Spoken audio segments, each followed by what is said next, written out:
knowing the difference between what your head is saying and what your heart or your gut is saying during a divorce process is probably one of the greatest challenges.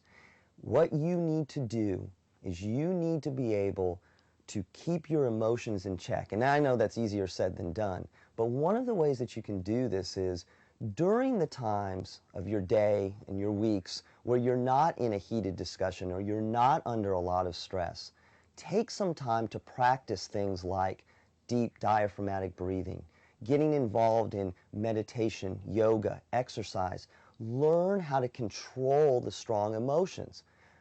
You need to be able to do this so that you can understand the difference between what do I feel like when I'm relaxed and what do I feel like when my anxiety levels and my stress levels are high. Because when you go in to make negotiations and deal with divorce proceedings that have to do with legal issues,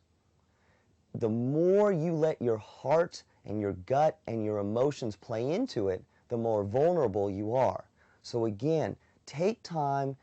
to learn how to keep your emotions in check, and before you go into any proceeding, if you feel yourself getting anxious, nervous, upset,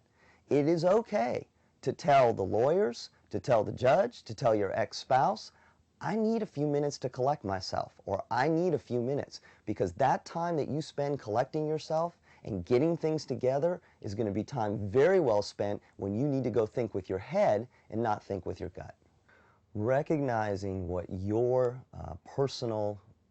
emotional baggage is, and we all have baggage, coming into a divorce situation is incredibly important, because during divorce, emotions are going to be high, your anxiety levels are going to be high, stress is high, and when that happens, it's very easy for your own personal issues that have maybe nothing to do with the divorce per se, come into play. And what I really like people to do is, when you feel yourself stressed, when you're having a hard time concentrating, making decisions, it's really important to jot down your thoughts and feelings, and to jot down on a sheet of paper what it is that you're trying to tackle. Because what you're going to find is that your own issues, whether that